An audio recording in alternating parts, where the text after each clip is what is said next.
culto vai começar às 7 da manhã e logo depois nós teremos aqui um delicioso café da manhã para todos aqueles que estiverem presentes. Então, no dia 5, 7 da manhã, culto de Páscoa. E no dia 5 também, à noite, nós vamos ter a cantata de Páscoa com o Coral Davi. Então, venha, traga visitantes, será um trabalho muito abençoado. No dia 12 de abril, nós vamos estar recebendo o cantor Alexandre Magnani, aqui em nossa igreja.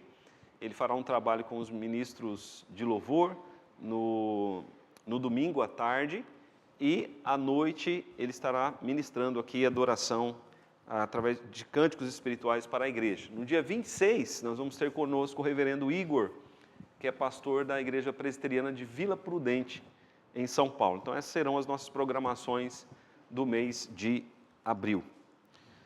Antes de nós lermos o texto, meus irmãos, das Escrituras e nos aprofundarmos nele, vou pedir ao presbítero Ismael que faça uma oração a Deus.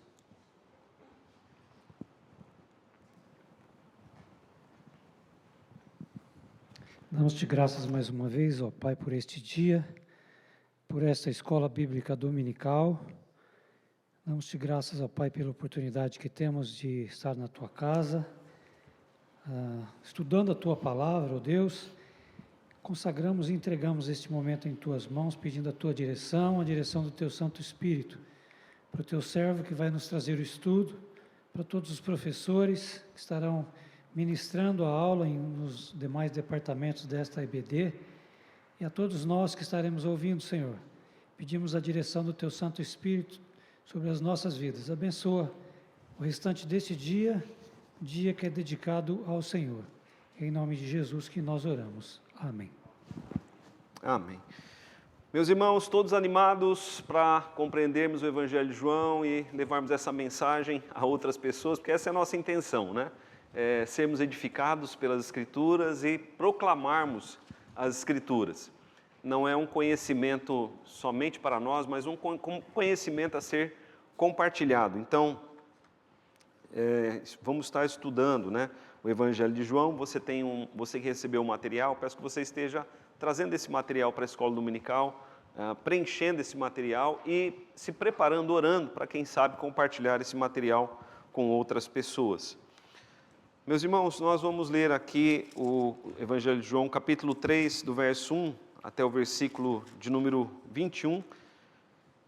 Esses versos são um bloco só, são uma parte só, e depois nós teremos uma segunda parte que vai do verso 22 até o verso de número 36.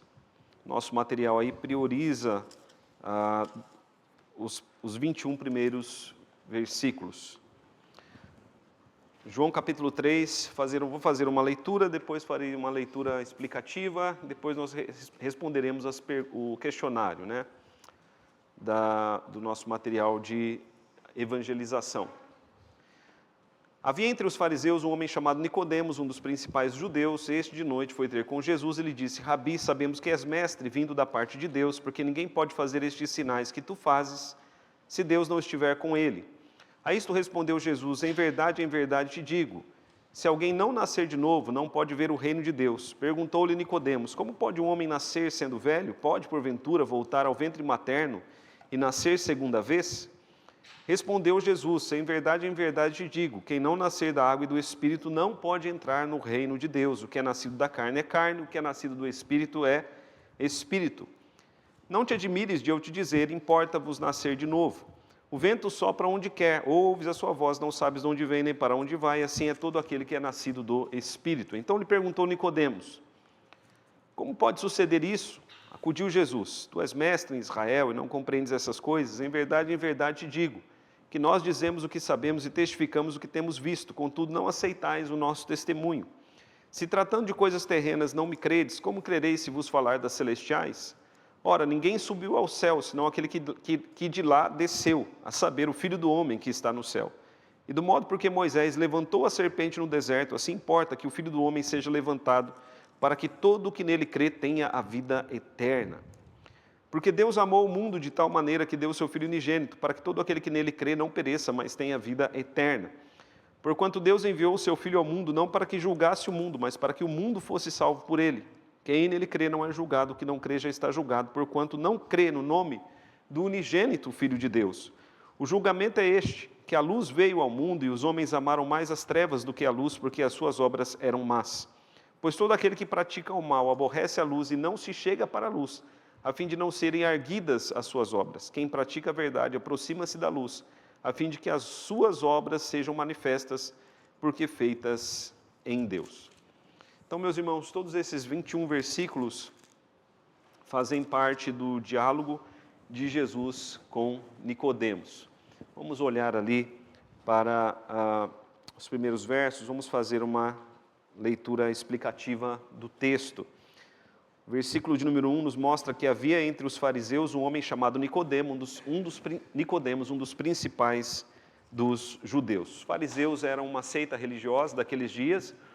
O judaísmo, naquele tempo, era formado por pelo menos 3 grupos religiosos, né? Os fariseus, os saduceus, haviam também ali os macabeus. Os fariseus eram aqueles que eles acreditavam nas escrituras, eles eram peritos da lei, eram grandes estudiosos da lei de Deus, esse grupo dos fariseus, e eles acreditavam em anjos e também acreditavam na ressurreição dos mortos. Já os saduceus eram o grupo dos sacerdotes. Os sacerdotes geralmente eram formados por saduceus.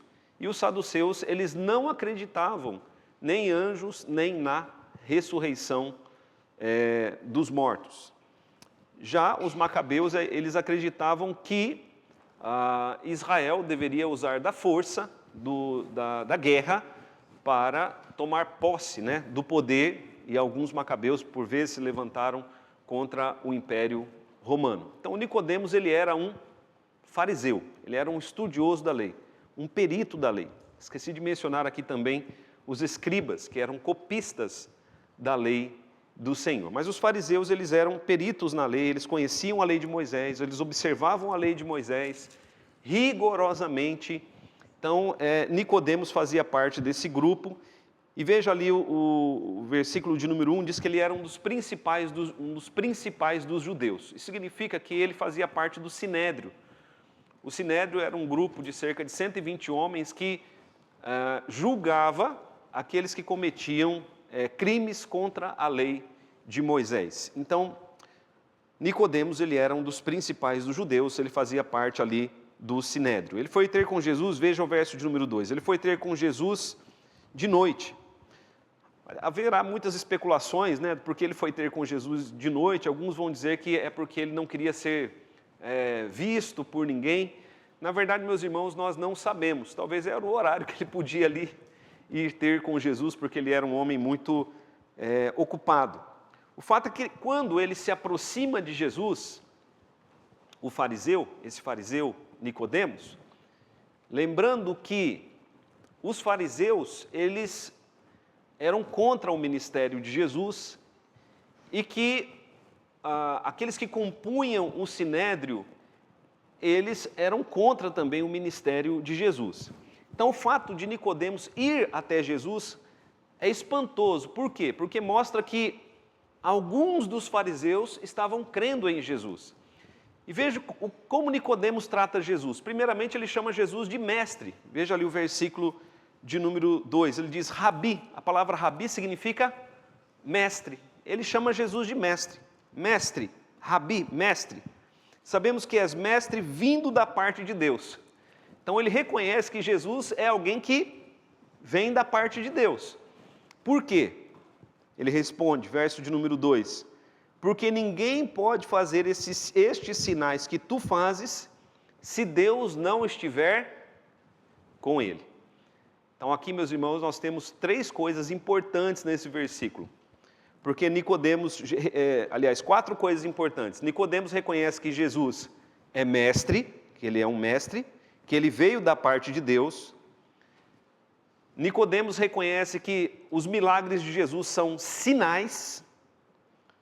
E ele diz, olha, ninguém pode fazer estes sinais se Deus não estiver com ele. Qual a importância aqui da palavra sinais? Os irmãos se lembram que quando Jesus fez o primeiro milagre, nós vimos semana passada, diz assim, e Jesus deu início aos seus sinais. Sinais, meus irmãos. Sinais apontam para isso aqui. O Antigo Testamento dizia que o Messias viria, que o Messias chegaria. É isso que o Antigo Testamento diz. A mensagem do Antigo Testamento, ela é centrada nisso. O centro da mensagem do Antigo Testamento é, o Messias vai chegar. A grande questão é, quando o Messias chegar, como nós iremos reconhecê-lo? Através dos sinais. Através dos sinais.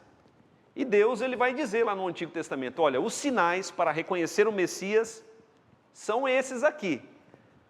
Ele vai nascer de uma virgem. É um sinal difícil de reconhecer, né?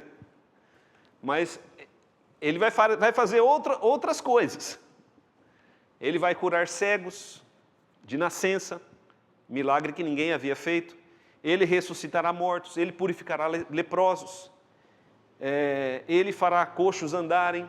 Os irmãos estão entendendo? Ele vai desimpedir a língua dos mudos. Então esses eram sinais messiânicos. E Jesus já havia feito muitos milagres aqui, até essa conversa com Nicodemos.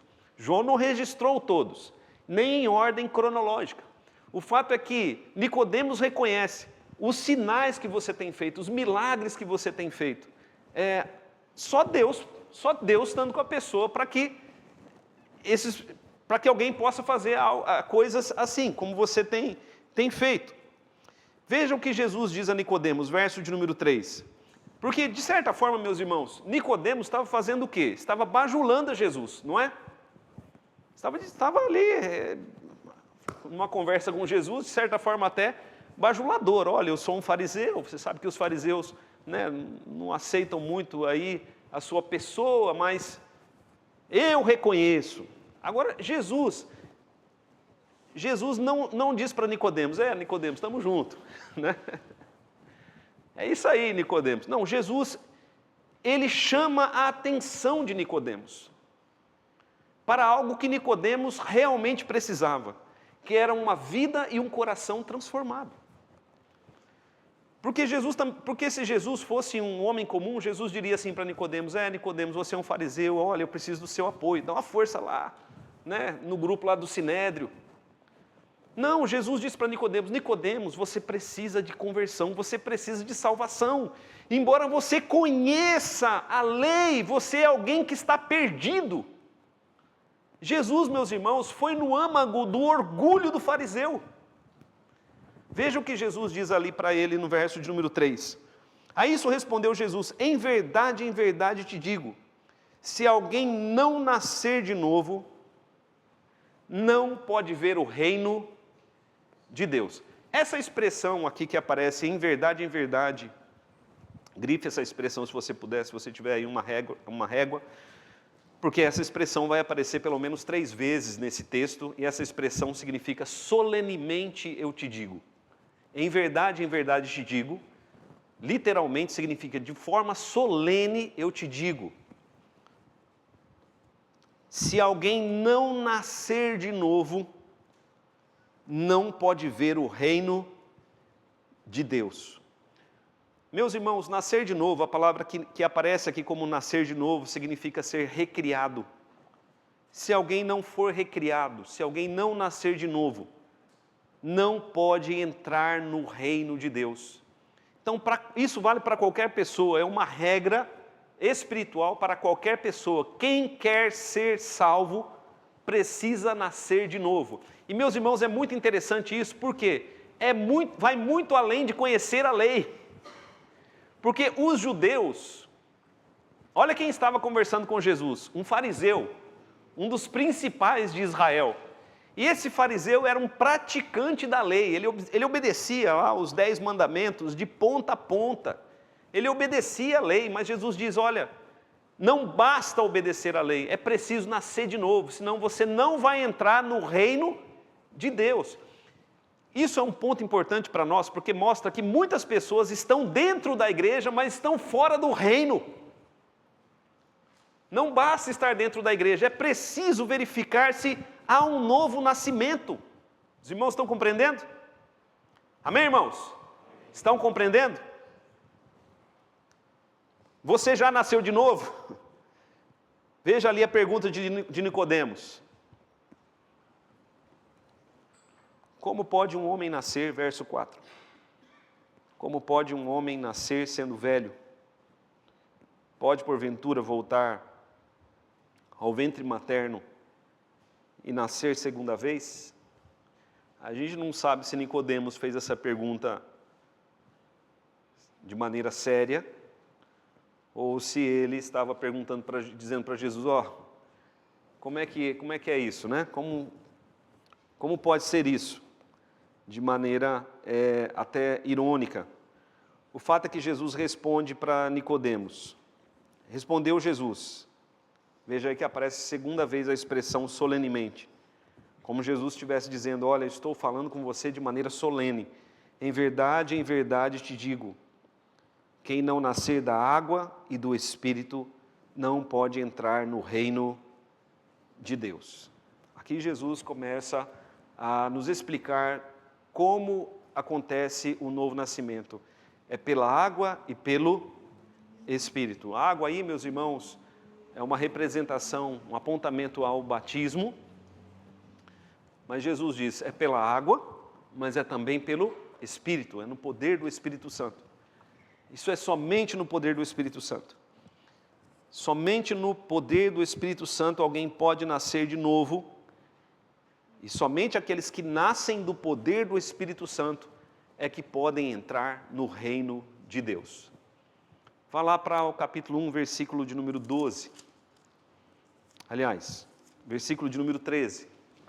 Quem achar pode ler bem alto. O verso 12 e o verso 13. O verso 12 e o 13 do capítulo 1, por favor, bem alto, quem for ler. Mas a todos quantos o receberam, deu-lhes o poder de serem feitos filhos de Deus, a saber, aos que creem no seu nome, os quais não nasceram do sangue, nem da vontade da carne, nem da vontade do homem, mas de Deus. Esse novo nascimento é só pela vontade de Deus, só pelo poder do Espírito Santo de Deus. É o que Jesus está dizendo. Como alguém nasce? Eu não escolhi nascer. De repente eu estava aqui, né? Jesus está dizendo para Nicodemos, Nicodemos, para nascer de novo, somente pela vontade de Deus. Capítulo 1, verso 12. E agora aqui no capítulo 3, somente pelo poder do Espírito Santo. É assim que acontece o novo nascimento. Verso de número 5. Quem não nascer da água e do Espírito não pode entrar no reino de Deus. Verso 6. O que é nascido da carne é carne, mas o que é nascido do Espírito é Espírito. Veja que a palavra Espírito aí está em letra maiúscula. Meus irmãos, todos nós temos um nascimento natural, que é o nascimento da carne. E todo aquele que nasce da carne é o quê? É carne. Se refere também à nossa natureza terrena, nossa natureza caída. Todos os seres humanos têm natureza caída, têm natureza terrena. É o nosso primeiro nascimento. Mas aquele que nasce de novo, que nasce da vontade de Deus, que nasce pelo poder do Espírito Santo, ele deixa de ser uma pessoa carnal e passa a ser uma pessoa espiritual. E quando nós olhamos lá para Gálatas capítulo 5 e vemos lá as obras da carne, as obras do Espírito, nós vemos que só podem viver nas obras do Espírito aqueles que nascem espiritualmente. A própria palavra de Deus diz lá em 1 Coríntios, o apóstolo Paulo fala que aqueles que não são espirituais não compreendem as coisas do Espírito e não entendem as coisas do Espírito. Por quê? Porque o seu nascimento é terreno, a sua natureza é terrena. Então, meus irmãos, para que alguém nasça de novo e possa entrar no reino dos céus, é preciso uma intervenção do alto, uma transformação divina, uma ação do Espírito Santo no coração.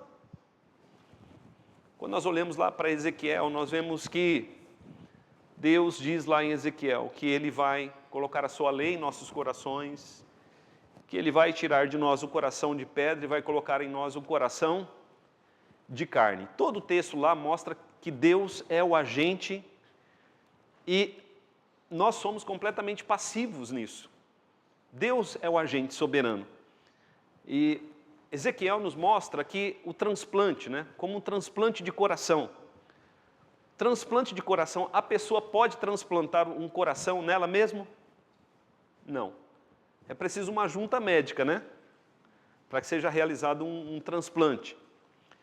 Esse transplante de coração, meus irmãos, a junta médica é o próprio Deus, nos mostra o profeta Ezequiel. Ele vem e muda o nosso coração, Ele nos dá uma nova vida. Ele, pelo poder do Espírito, nos faz nascer de novo. Olha o que Jesus diz ali no verso de número 7. Não te admires de eu te dizer, importa-vos nascer de novo. O que Jesus está dizendo para Nicodemos é, Nicodemos, o mais importante para você é que você nasça de novo, senão você não vai entrar no reino dos céus, você não vai ver o reino de Deus. O que Jesus estava dizendo para esse fariseu é, até esse momento, Nicodemos, você está fora da linha do reino. Embora você seja um fariseu, embora você faça parte do Sinédrio, embora você seja um dos principais de Israel, você está fora do reino, você precisa nascer de novo. Meus irmãos, isso é tão importante, por quê?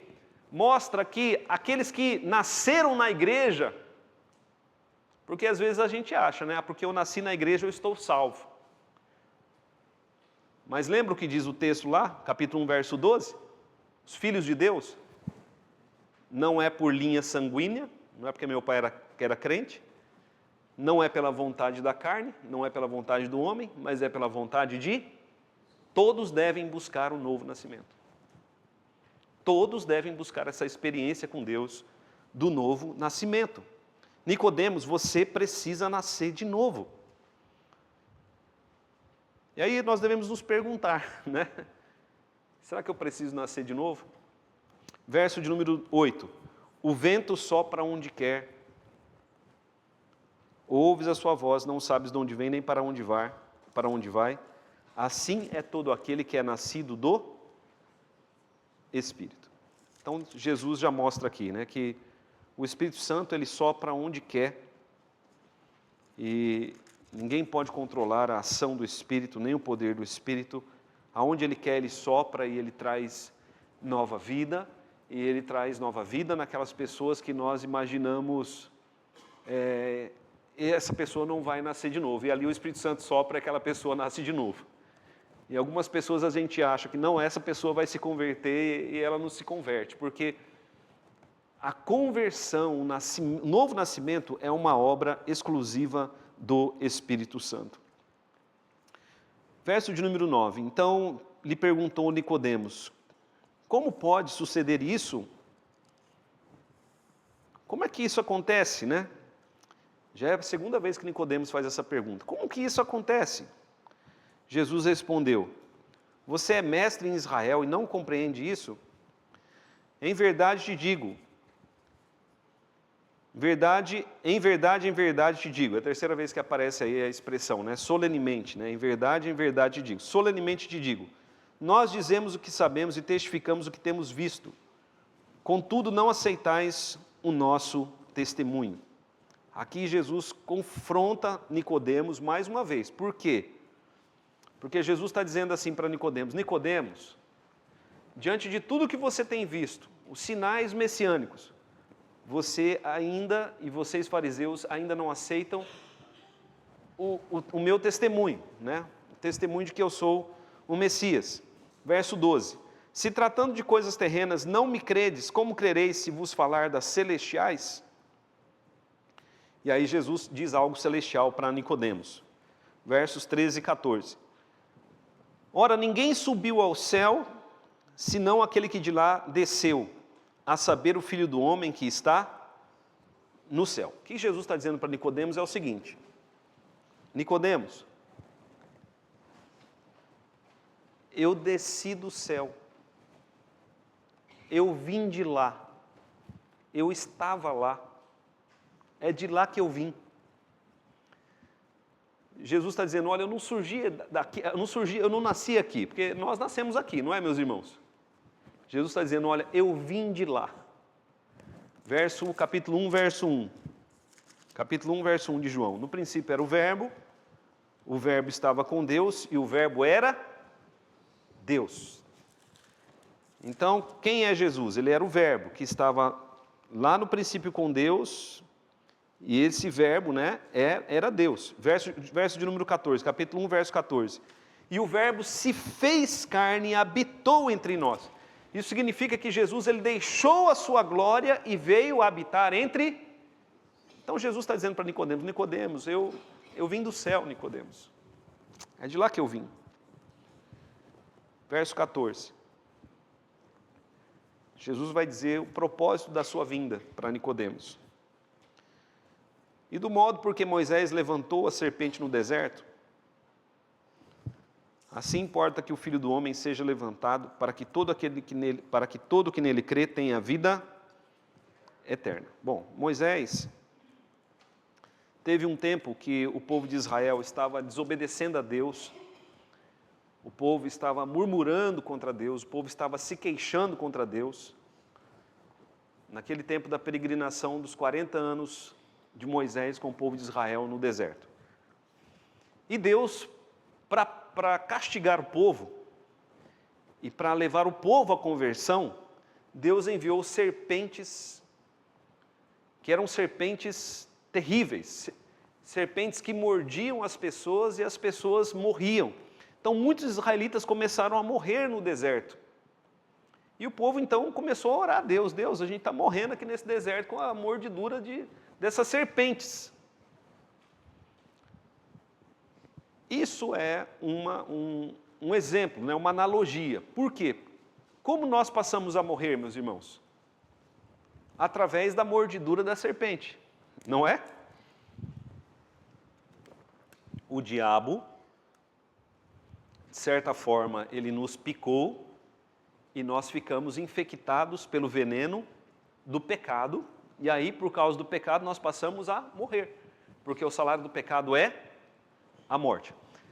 Deus então falou assim para Moisés, Moisés, faz uma serpente de bronze e coloca ela numa haste, numa espécie de cruz, num lugar onde todos possam ver. E qualquer pessoa que for mordida pelas serpentes, se olhar para a serpente de bronze, será curada, não vai morrer. Os irmãos compreenderam a história? Moisés foi lá, levantou a serpente de bronze. Quando alguém era mordido pela serpente, olhava para a serpente de bronze e a pessoa não morria, era curado. Olha o que Jesus diz, do modo, verso 14, do modo porque Moisés levantou a serpente no deserto, assim importa que o Filho do Homem seja levantado, para que todo aquele que nele crê tenha vida eterna. O que Jesus está dizendo é, eu vou ser levantado numa cruz, assim como a serpente de bronze foi levantada lá no deserto. E todo aquele que está infectado pelo pecado, e olhando para mim, não morrerá pelo pecado. Eu sou a cura para o pecado, para aquilo que traz morte eterna. Quem crê nisso, terá vida eterna. Amém, meus irmãos? Os irmãos estão compreendendo? O que João Batista disse quando ele viu Jesus para os seus discípulos? Eis o Cordeiro de Deus que tira o pecado do mundo. Ele é a solução para o pecado, meus irmãos. O salário do pecado é a morte. Mas veja o versículo 15. Todo aquele que crê em Jesus tem a vida eterna. Isso, meus irmãos, é muito interessante. Por quê? Aonde está a sua salvação? Se o que traz a condenação é o pecado, aonde está a nossa salvação? Não está em nós mesmos. Não está em nós mesmos, porque toda pessoa que está com veneno, né, de serpente no seu corpo, se ela buscar cura em seu próprio corpo, ela não vai encontrar, ela precisa de algo fora. Ela precisa de um soro antiofísico, né? Meus irmãos, quem que nos traz a cura? É Cristo. Ele é o nosso Senhor, Ele é o nosso Salvador. nós devemos olhar para Ele, crer que nele está suficiente e eficazmente o perdão e a salvação para as nossas vidas. É isso que Jesus está dizendo para Nicodemos. Nicodemos, você precisa nascer de novo. O que consiste o novo nascimento? O novo nascimento consiste em crer no Filho do Homem, em crer que Cristo é o Senhor e o Salvador das nossas vidas. Ele é o Salvador dos nossos pecados. Quando Jesus foi nascer, aliás, Maria não estava nem grávida ainda, né? Quando Maria foi ficar grávida, o anjo disse para ela, ó, você vai ter um filho e o nome dele vai ser Jesus. Por que Jesus? Por que o nome dele vai ser Jesus? O anjo disse, porque ele salvará o seu povo dos pecados deles. Então, o Novo Testamento é isso, é a história de como Jesus vem a esse mundo e ele é o nosso Salvador, Salvador dos nossos pecados. Verso de número 16. Até aqui, meus irmãos, alguma pergunta, alguma questão? Verso de número 16. Jesus continua o diálogo dele com Nicodemos. Jesus diz para Nicodemos, porque Deus amou ao mundo de tal maneira que Ele deu o seu Filho unigênito, para que todo o que nele crê não pereça, mas tenha vida eterna. Jesus fala do grande amor do Pai para com Nicodemos. Nicodemos, Deus amou de tal maneira que Ele entregou o seu único filho, seu Filho unigênito, para que todo aquele que nele crê não pereça, mas tenha vida eterna. Em que consiste a salvação, meus irmãos? Em crer em Jesus. Em crer nele. Aquele que nele crê tem vida eterna. Só para encerrar aqui a questão da serpente lá, de bronze. Chegou uma hora que a serpente de bronze foi destruída, tá? Porque o pessoal começou a venerar, a adorar a serpente de bronze. E aí Deus disse na história, né? Vamos acabar aí com essa serpente, né? Ela não tem esse propósito, ela tem um propósito só de apontar para a vinda do Filho de Deus e a morte dele na cruz. Verso de número 17. Porquanto Deus enviou o seu Filho ao mundo, não para que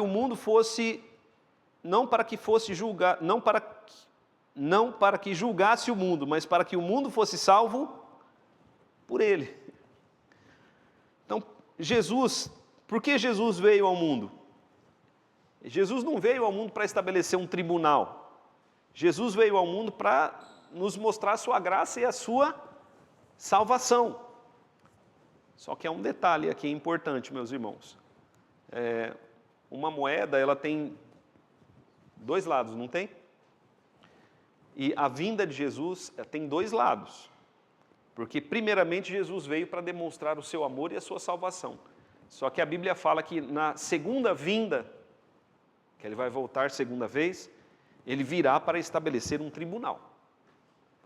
Então, na primeira vinda, ele não veio estabelecer tribunal, ele veio demonstrar a salvação, é o tempo da graça, nós estamos no tempo da salvação. Deus enviou o seu Filho ao mundo, não para que julgasse o mundo, mas para que o mundo fosse o que por ele? Salvo.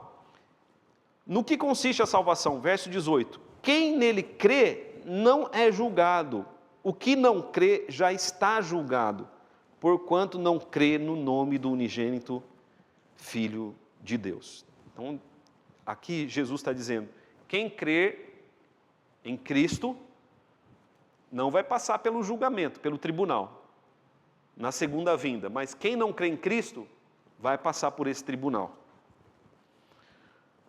Verso de número 19, o julgamento é este, que a luz veio ao mundo e os homens amaram mais as trevas do que a luz, porque as suas obras eram más. No final das contas, meus irmãos, crer em Deus e não crer nele é uma questão de amor, porque ou nós amamos a Deus e fazemos a sua vontade, ou nós amamos as trevas. Verso de número 20, pois todo aquele que aborrece a luz não se chega para a luz, a fim de não serem arguidas as suas obras. Quem pratica a verdade aproxima-se da luz, a fim de que as suas obras sejam manifestas, porque feitas em Deus. Aqui Jesus encerra o seu diálogo com Nicodemos. Tudo bem, meus irmãos? Alguém quer falar algo? Quer fazer algo, colocar alguma questão?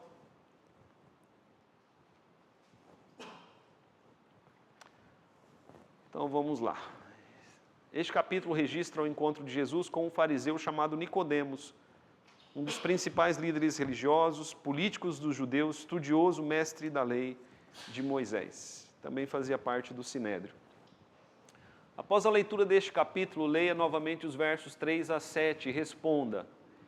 De acordo com o versículo 3, o que é preciso fazer para ver, ou entrar no reino de Deus? O que é preciso que aconteça? É preciso nascer de novo. É preciso nascer de novo.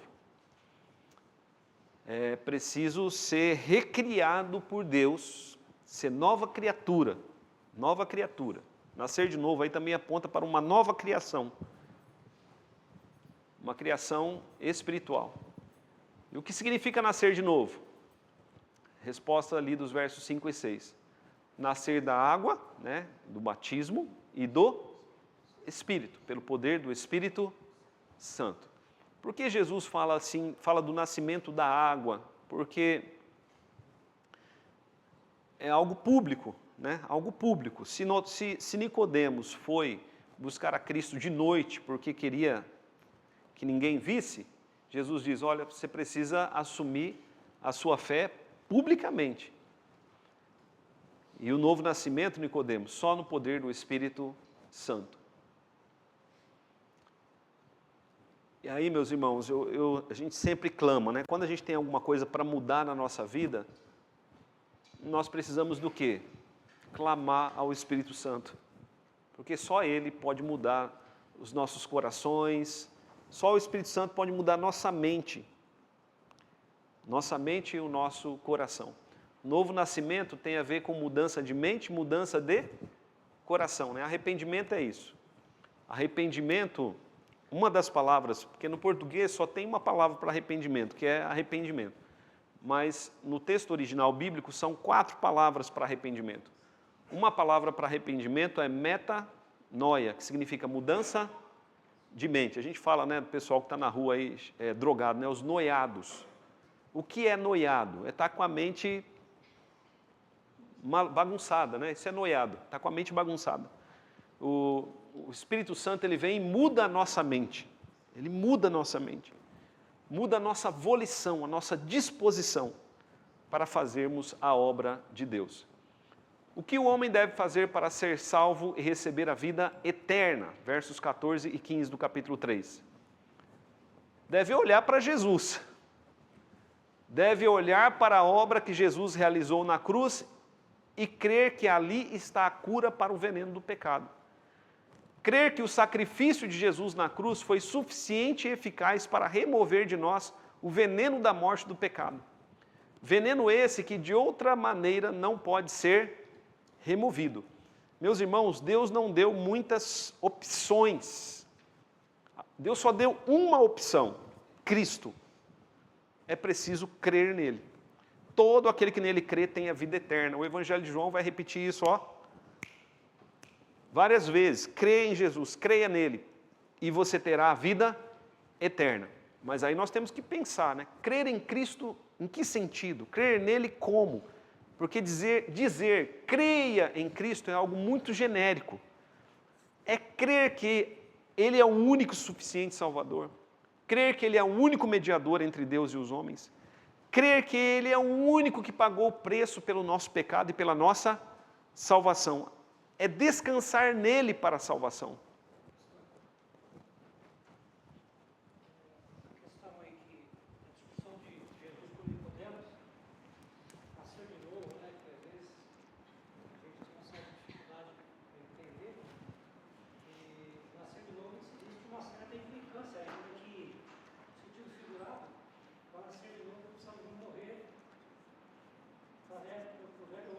Sim. Sim. Fazer morrer a nossa natureza humana e nascer do Espírito. Ninguém pode nascer de novo. Eu não sei quem, eu estou tentando lembrar quem disse essa frase. Ninguém pode nascer de novo se primeiro não morrer. É o que o Ismael está dizendo aqui. É preciso morrer para depois nascer de novo. Isso. Lembrando que enquanto nós estamos nessa vida aqui, nós estamos sempre morrendo, né? Fazendo morrer a natureza terrena a cada dia. E o nosso nascimento espiritual em toda a sua plenitude será no novo céu e na nova terra, né? Agora eu leio os versos 16 e 36. De acordo com essas passagens, o que Deus oferece aos que creem, confiam e obedecem no seu Filho Jesus Cristo. O que Deus promete, né? O que Deus promete? Versos 16 e 36. A vida eterna. Verso 16 vai dizer, para que todo aquele que nele crê tenha vida eterna. Verso 36 a mesma coisa. Deus promete a vida eterna para todas as pessoas que creem em Jesus como único e suficiente Salvador. Ele promete livrá-los do aparecimento da ira e dar-lhes, né, pela graça a salvação eterna. Faltou um S ali, né? E dar-lhes pela graça a salvação eterna. Porque o verso de número 36 vai dizer assim, alguém pode ler o verso 36 bem alto?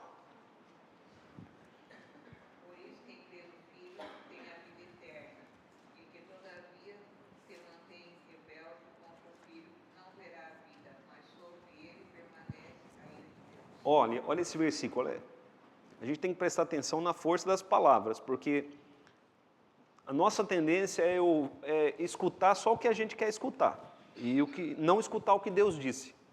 Isso faz parte da natureza humana. Diz ali, né? Quem crê no Filho tem a vida eterna. Quem crê no Filho tem a vida eterna. Você já tem a vida eterna. Se você crê em Jesus, não é que você terá a vida eterna. Você já tem a vida eterna. Cristo é o passaporte para a casa do Pai. Ele é o caminho para a casa do Pai. Se você tem o Filho, você tem a vida eterna. Mas, pastor, eu sou um pecador miserável. Eu sei, eu também sou um pecador miserável. Mas a Bíblia diz que Cristo veio para salvar pecadores miseráveis. Ele dá a vida eterna para todos aqueles que olham para Ele e creem que Ele pagou o preço do meu e do seu pecado. Veja bem, se Jesus já pagou o preço do pecado, eu não preciso pagar. Eu só preciso descansar nele para a minha salvação. Amém, meus irmãos? O que todavia se mantém rebelde contra o Filho, o que é se manter rebelde contra o Filho? É não crer nele, não crer na suficiência e eficácia do seu sacrifício. É não observar a vontade de Deus, né? O que se mantém rebelde contra o Filho não verá a vida, não verá o reino, não verá. Não é o que Jesus disse para Nicodemos? Você não vai ver o reino de Deus se você não nascer de novo, não verá a vida. Mas sobre ele permanece a ira de Deus. Então, olha só a força dessas palavras. Mostra que a ira de Deus está sobre os homens. A ira de Deus é o tribunal, meus irmãos, o tribunal de Deus está estabelecido para aqueles que não creem em Jesus. A ira de Deus permanece. A ira de Deus é retirada quando nós passamos a crer em Cristo. Quando o homem crê em Cristo, a ira de Deus é retirada. Olha só, quando Jesus morreu na cruz, ele orou, né? Antes dele morrer na cruz, ele orou no Getsêmani, dizendo assim, Pai, se possível, passa de mim esse cálice. Que cálice é esse? Que cálice é esse? Já parou para perguntar? Não é a morte na cruz, tá? Não é o cálice da morte física. A cruz fazia parte do cálice. Mas o cálice ali é o cálice da ira de Deus. Jesus bebeu na cruz, ele sorveu na cruz a ira de Deus no lugar de todo aquele que nele crê. É uma morte substitutiva, uma morte vicária. Jesus, ele recebeu o peso da ira que estava destinada a mim, estava destinada a você, ele recebeu a ira lá. Por todo aquele que nele crê. Mas e aqueles que não creem? Sobre eles permanece a ira de Deus. Jesus não pagou o pecado, o preço do pecado por aqueles que não creem. Ele só pagou o preço do pecado por aqueles que nele creem. Deu para entender? A condenação é uma sentença. E a salvação também é uma sentença. A salvação também é uma sentença. Paulo vai explicar isso na Epístola aos Romanos. O juiz, o tribunal de Deus vai ser estabelecido e Deus vai dizer: inocente, culpado. Com base no quê? Culpado, aqueles que serão culpados, condenados, serão culpados pelos seus próprios pecados. Pelos seus próprios pecados. Você pecou, você está condenado. Mas e os inocentados? Eles também são pecadores. Cristo, Deus vai dizer, meu filho pagou o preço do pecado dele, ou deles. E é por isso que eles estão inocentados, estão justificados. Essa é a expressão que Paulo vai usar, né? Justificados. De acordo com o versículo 17, Jesus Cristo não veio ao mundo para julgar, condenar as pessoas. Então, qual a missão de Jesus ao vir ao mundo? Porque Deus, versículo 17 diz, porque Deus não enviou o seu Filho para julgar o mundo, mas para que o mundo seja salvo por ele, né? Deus enviou o seu Filho para o quê? Para salvar.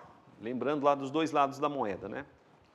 Nós estamos vendo o primeiro lado da moeda, ele veio para salvar, mas na segunda vinda ele virá para julgar.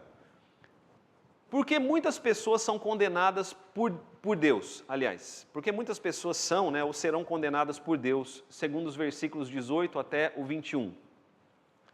Serão condenados todas as pessoas que não acreditam em Jesus e que dão provas disso quando não abandonam as suas obras más. Porque toda pessoa que crê em Jesus, ela vai abandonar as suas obras más. Jesus vem não apenas para nos perdoar, mas ele vem também para nos transformar. Ele nos dá um novo coração, uma nova mente, como nós falamos. Agora leia os versículos 18 e 36 e responda: qual a situação daqueles que não creem, não confiam e não obedecem no Filho de Deus? Os incrédulos e rebeldes, que eu estou usando a expressão bíblica, tá, meus irmãos? Estou usando aí o que João usa. Os incrédulos e rebeldes já estão julgados, condenados e debaixo da santa ira da justiça divina. Olha só. Se você já está salvo, porque você crê em Jesus, e é uma fé que é dom de Deus,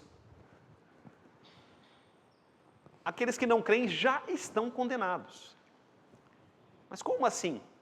Lembre-se que Deus, ele é atemporal. Deus não é como eu e você, limitados e presos ao tempo. Mas Deus vive todo o tempo ao mesmo tempo. Deus vive hoje o dia da criação, o dia de hoje e o último dia. Deus vive todo o tempo ao mesmo tempo. Então, para Deus, ou você está salvo ou você está condenado.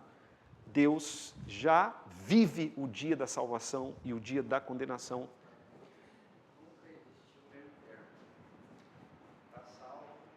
Ou está condenado, isso mesmo. É somente pela fé em Jesus que somos salvos do julgamento, da condenação e da ira. É isso que Jesus disse para Nicodemos. À luz do que estudou até aqui, você pode afirmar com certeza que já nasceu de novo? Já foi salvo por Jesus? Só você pode responder isso, né? Eu vou dar aí a minha resposta. Sim. Aí alguém vai dizer, puxa, muita arrogância, né? Dizer que está salvo. mas eu creio, meus irmãos, que Jesus me substituiu na cruz. Eu não sou melhor do que ninguém. Nós não somos, os salvos não são melhores do que aqueles que serão condenados. A diferença é o quê? Cristo. O pagamento de Cristo. Sei que não tenho méritos próprios para ser salvo.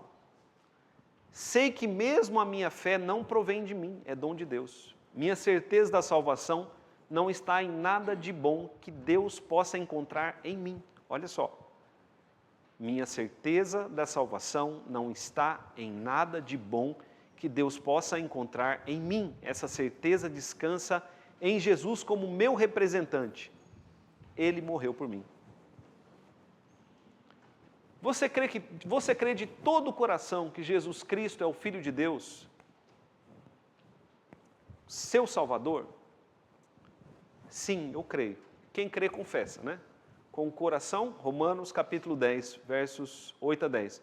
Com o coração se crê para a justiça e com a boca se confessa a respeito da salvação. Ele é o Filho de Deus que veio ao mundo, morreu por mim, venceu a morte, ressuscitou dos mortos e agora está à direita de Deus e intercede por mim.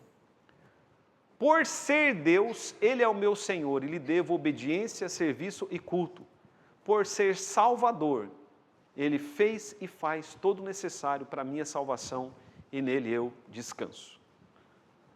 As respostas eu vou colocar no grupo, né, ou vou passar para os irmãos por meio de slides, todas essas questões. Se você ainda não tem certeza da salvação, termine esse tempo e estudo fazendo uma oração de entrega de sua vida a Jesus. Você pode escrever a sua oração aqui. Uma oração como essa, né? Senhor, reconheço o teu amor. Senhor, reconheço o teu amor, porque Deus amou o mundo de tal maneira, né, que deu o seu Filho unigênito, ao enviar Jesus para me salvar. Reconheço o amor de Jesus, que deixou a sua face para me salvar, através da sua morte de cruz. De outra forma, eu não poderia ter sido salvo. Rogo ao Senhor a tua salvação. Rogo o novo nascimento. Confesso Jesus como meu Deus, meu Senhor e meu Salvador. Entrego minha vida a Ti, Senhor, em nome de Jesus. Amém. Agora veja aí, meus irmãos, nos 5 minutos que nos restam, o outro testemunho de João Batista, em capítulo 3. Nós já estamos caminhando para o encerramento, as crianças vão entrar agora, né? Vão ensaiar? Então, meus irmãos, 5 minutinhos aqui nós encerramos. Só para a gente terminar o capítulo 3. João capítulo 3, a partir do verso de número 22. Depois disso, né, depois da conversa com Nicodemos, foi Jesus com seus discípulos para a terra da Judéia. Ali permaneceu com eles e batizava. Ora, João estava também batizando em Enom, perto de Salim, porque havia ali muitas águas. E para lá concorria o povo e era batizado, pois João ainda não tinha sido encarcerado. Ora, entre os discípulos de João e um judeu, suscitou-se uma contenda com respeito à purificação. Então, repare aqui nesse ponto, né? A contenda era com respeito a quê? A purificação. Por quê? Porque os judeus batizavam para a purificação. Então, toda pessoa imunda, e a lei de Moisés vai dizer o que deixava uma pessoa imunda, toda pessoa que estava, vamos dizer assim, cerimonialmente imunda, tinha que passar por essa purificação. No Novo Testamento, quem nos torna limpos da nossa imundícia para o culto é Jesus Cristo. Somente por ele que Deus aceita o nosso culto. Verso 26. Foram ter com João e lhe disseram, com João Batista, Mestre, aquele que estava contigo além do Jordão, do qual tem dado testemunho, está batizando, e todos lhe saem ao encontro. Respondeu João, o homem não pode receber coisa alguma se do céu não lhe for dada. Vós mesmos sois testemunhas de que eu vos disse, eu não sou o Cristo, mas fui enviado como seu precursor. O que tem a noiva é o noivo, o amigo do noivo que está presente o ouve, muito se regozija por causa do noivo, pois esta alegria já se cumpriu em mim, convém que ele cresça e eu diminua. Meus irmãos, o que esses versículos vão nos mostrar aqui é o seguinte, quem traz a purificação para a igreja é Jesus, e todos aqueles que são purificados por Cristo lhe pertencem. Ele é o noivo e nós somos a noiva de Cristo. A noiva de Cristo é limpa por Ele, é purificada por Ele, preparada por Ele para a adoração. E João Batista diz o seguinte: olha, esta obra está além de mim, é só o Cristo que pode realizar. Por isso convém que Ele cresça e que eu diminua. Verso de número 31. João vai dizer o que Jesus havia dito lá para Nicodemos. Quem vem das alturas certamente está acima de todos. Quem vem da terra é terreno e fala da terra. Quem veio do céu está acima de todos. João Batista está dizendo o seguinte: Jesus, ele veio lá do céu, por isso ele está acima de todos os homens. Verso 32. E testifica o que tem visto e ouvido, contudo ninguém aceita o seu testemunho. Quem todavia lhe aceita o testemunho, por sua vez, certifica que Deus é verdadeiro, pois o enviado de Deus, que é Jesus, fala as palavras dele, porque Deus não dá o Espírito por medida. O Pai ama o Filho e todas as coisas lhe tem confiado às mãos. Por isso, quem crê no Filho tem a vida eterna, que todavia se mantém rebelde contra o Filho, não verá a vida, mas sobre ele permanece a ira de Deus. Porque todos temos que ouvir a Cristo. Porque nós temos que ouvir as palavras de Jesus. Porque Ele veio dos céus. Porque quem crê nele testemunha que o Pai fala por meio dele. E Jesus veio para cumprir o quê? Ele veio para cumprir toda a palavra de Deus, nos dando toda a palavra de Deus. Vamos fechar nossos olhos, meus irmãos. Creia em Jesus, o Filho de Deus, o Senhor e Salvador da sua vida, da minha vida. Sem Jesus nós estamos perdidos, meus irmãos. Sem Jesus não há salvação. Ele é o nosso Senhor, o nosso Salvador, nosso Deus. Olhe para Jesus, veja quanto amor. Ele deixou os céus para vir até nós. Ele deixou os céus para morrer na cruz pelos nossos pecados. Olhe para Jesus. Veja que cada um nessa manhã veja a sua insuficiência. Nós somos insuficientes, meus irmãos. Em nós há somente insuficiência. Nós somos insuficientes, ineficazes, incompletos para a nossa própria salvação. Deus não pode ver nada de bom em nós, senão por meio de Jesus Cristo, seu Filho. Mas Jesus veio fazer aquilo que não poderíamos fazer. Ele veio para pagar o preço pelo nosso pecado, para nos dar vida eterna. Se você quer ser salvo ou salva, olhe para Jesus. Veja nele a suficiência e eficácia para a sua salvação. Creia nele somente e você receberá hoje a vida eterna. Senhor nosso Deus, nós te louvamos pelo teu grande amor. Te louvamos, ó Deus, porque o Senhor não veio para cobrar os nossos pecados. O Senhor não veio para apontar o dedo ao nosso rosto e dizer: vocês são pecadores e precisam pagar pelos seus pecados. Pelo contrário, ó Senhor, Jesus não veio para julgar o mundo. Ele veio para que o mundo fosse salvo por Ele. Nós te louvamos, ó Deus, por este grande amor, pela tua grande misericórdia. E olhando para Cristo, ó Deus, cremos que Ele cumpriu de maneira plena a obra para a nossa salvação. Agora, Senhor, age em nossas vidas, age em nossos corações. Que o Teu Espírito que sopra onde quer, que o Teu Espírito queira soprar aqui em nós, a vida espiritual. Que nós possamos, ó Deus, pelo poder do Espírito Santo, pelo Teu querer, Senhor, nascer de novo.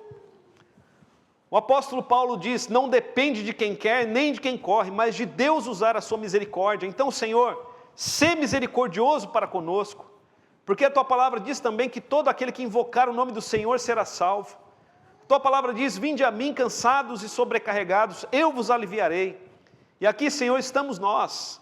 Agora, Pai, quantos estão nessa cidade ainda perdidos, sedentos, tateando, ó Deus, em busca de salvação, de transformação, que a Tua igreja seja despertada, que a Tua igreja, Senhor, seja levantada, para ir, Senhor, até os famintos, levando o pão da vida, para ir até aqueles que estão na escuridão, levando a luz do mundo, que é Jesus, para ir àqueles que estão sem esperança, levando a esperança da vida eterna, que está revelado nas Escrituras, que é Cristo Jesus, o Senhor.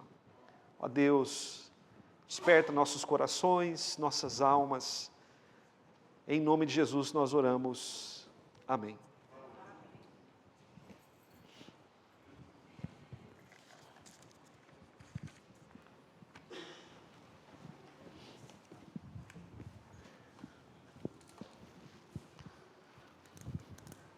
Bom dia, irmãos.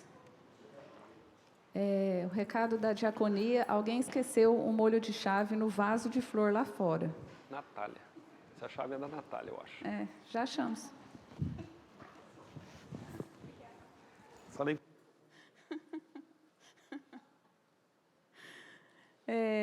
Nós temos visitas de primeira vez e que veio semana passada e passou desapercebida. Eu vou pedir que a Marlene, dá um tchauzinho aí, ó.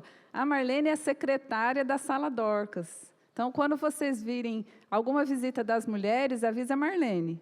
E o Zés, levanta aí, Zés. O Zés é o nosso secretário da Sala Moisés. Se vier um homem de visita, avisem o Zés, tá? Se você trouxer uma visita, ó, avisa o Zés e a Marlene. Às vezes eu esqueço de falar que eu tenho 2 secretários aqui. Então, as visitas a Marlene entregou ali para Maria Vitória, Nicole, Jéssica e o Felipe, que foram visitas. Mais alguém que está nos visitando? Nós ficamos muito felizes, pedimos que você volte para aprender cada dia mais a palavra do Senhor. Então, eu tenho que avisar o meu secretário. O Tiago Pinheiro fez aniversário dia 19 e a Natália Siqueira, dia 20. Eu gostaria que viessem aqui à frente receber o cartãozinho. Mais alguém fez aniversário essa semana? Alguém tem uma bênção especial que recebeu essa semana? Gostaria de agradecer ao Senhor?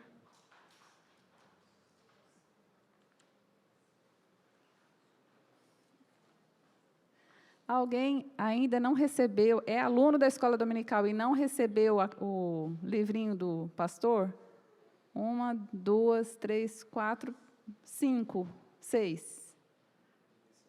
Aluno. 7. Não pegou mesmo, né? Não, estavam faltando, pastor. Pois vem aqui, então, pegar com o pastor, tá? Depois da oração final.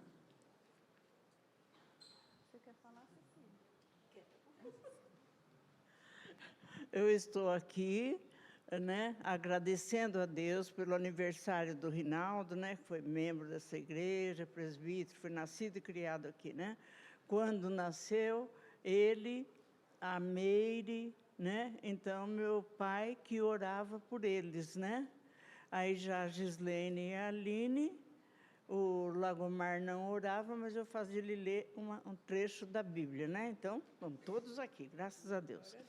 E o Rinaldo está contente lá na Califórnia, E foi o pastor americano lá, porque lá é repartido, Tem o intérprete, o pastor intérprete e o pastor, americano. Aí ele deu uma Bíblia de presente para o Rinaldo, tudo em inglês. E o Rinaldo é ruim em inglês, que é uma coisa. Então, nós agradecemos a Deus. Eu estou aqui representando ele, em nome de Jesus. Ganhou uma Bíblia só para ficar de enfeite, Ou ele aprende inglês agora para ler a Bíblia. Laura, Ana, quer falar alguma coisa? Vamos orar, então, agradecendo? Vou pedir para o Júnior, então, fazer essa oração de gratidão ao Senhor.